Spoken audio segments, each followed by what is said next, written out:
قرآن مجید میں 5 جگہ اللہ کے حق کے بعد فوراً والدین کا حق ہے.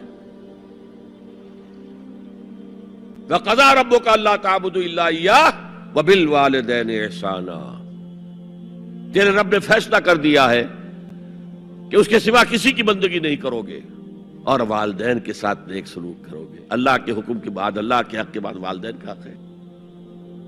سورہ لقمان میں انشکر لی ولوالدیک، شکر ادا کرو میرا بھی اور اپنے والدین کا بھی.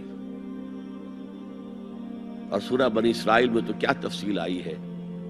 اما یبلغن عندک الکبر احدہما او کلاہما فلا تقل لهما اف ولا تنہرہما وقل لهما قولا کریما واخفض لهما جناح الذل من الرحمۃ وقل رب ارحمہما کما ربیانی صغیرا.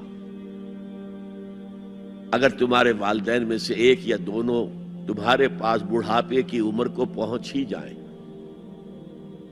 انہیں کبھی اف تک نہ کہنا، دل نہ توڑنا ان کا، چھاتی چوڑی کر کے بات نہ کرنا، ان سے کندھے جھکا کر بات کرنا، ادب سے گفتگو کرنا. قل لہما قولا کریما واخفض لہما جناح الذل من الرحمہ، اپنے کندھوں کو جھکا کر رکھنا. اور پھر کہنا، اللہ سے دعا کرنا، رب ارحمہما کما ربیانی صغیرا، پروردگار میرے ان والدین پر رحم فرمائیو جیسے کہ انہوں نے مجھے پالا تھا جبکہ میں چھوٹا سا تھا.